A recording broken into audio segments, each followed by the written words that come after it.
Masalah zakat itu unik. Di era modern ini, asnaf yang 8 tuh ada yang masih permanen, ada yang mulai membingungkan. Seperti amil di masjid-masjid itu loh, bener amil betulan atau cuma panitia yang asik ngerokok nunggu pendaftar saja. Saya itu kadang tidak yakin kalau amil di masjid itu amil yang sesuai kriteria fikih. Isinya cuma nyatetin, ngerame-rame, kadang malah jadi tempat kumpul-kumpul yang nggak islami banget. Padahal status amil itu berat syaratnya, bukan sekadar orang yang mau membagi-bagikan beras. Sering ada yang tanya, Gus, zakat itu lebih baik dikasihkan panitia masjid atau langsung sendiri? Jawaban saya gampang, kamu tanya itu karena mau cari yang terbaik atau karena dengki sama panitia. Kalau dengki mending kasih ke masjid saja buat lawan rasa dengkimu itu. Tapi secara objektif, begini, misal saya punya uang 1 juta, lalu ada ponakan saya yang miskin. Ponakan itu kan bukan tanggungan wajib saya seperti anak istri. Dalam Al-Quran jelas, dahulukan orang yang punya hubungan kerabat. Itu lebih utama daripada dikasih ke orang lain. Bayangkan kalau 1 juta itu dikasih ke panitia masjid, dibagi 1 kampung, ponakan saya mungkin cuma dapat 10.000, nggak cukup buat beli beras. Tapi kalau saya kasihkan langsung, dia bisa dapat 1 juta utuh. Itu namanya pemberian yang kemoto atau terlihat manfaatnya. Ada ulama yang bilang zakat harus merata sedesa. Tapi kalau meratanya cuma bikin orang dapat 1/4 kilo, itu mah kayak kasih makan burung dara. Apa manfaatnya? Fikih itu harus dipikir pakai otak yang benar. Jangan asal rata tapi tidak memuliakan si penerima zakat.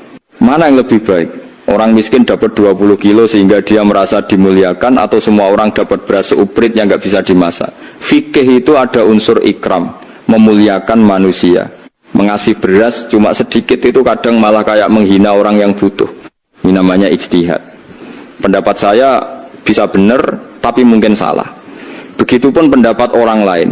Kita harus berani berpikir kritis.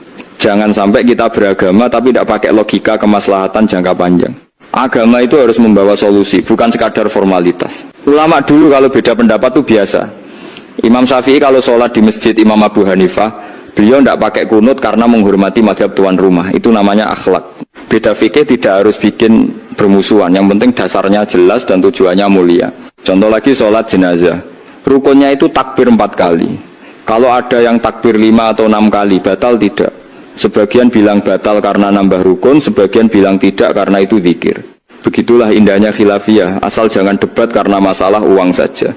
Ada lagi soal salam. Begitu imam salam pertama, dia sudah keluar dari sholat. Kalau makmum kelamaan nunggu imam salam kedua, ada ulama yang bilang sholat makmum batal karena menggantungkan diri pada orang yang sudah tidak sholat. Masuk akal kan logika fikih seperti ini. Di pesantren saya, kalau imam salam pertama, separuh santri langsung berdiri, separuh nunggu. Saya bilang, yang berdiri itu pakai fikih, yang nunggu itu pakai akhlak. Dua-duanya benar. Jangan merasa paling benar sendiri sampai meremehkan pendapat ulama yang berbeda. Sekarang soal puasa. Orang yang sudah tua renta atau sakit permanen itu wajib bayar fidyah. Fidyah itu memberi makan orang miskin. Tapi ingat, miskinnya harus miskin asli, bukan miskin formalitas gara-gara mau dapat bantuan dari Pak Lurah padahal punya motor ninja. Syekh Nawawi punya pendapat unik. Beliau mengaitkan ayat fidyah dengan zakat fitrah.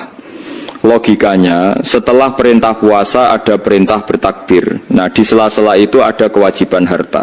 Ini menunjukkan betapa telitinya ulama kita menggali hukum dari susunan ayat Al-Quran. Kalau kamu masih muda tapi sakit saat Ramadan, ya jangan bayar fidyah dulu.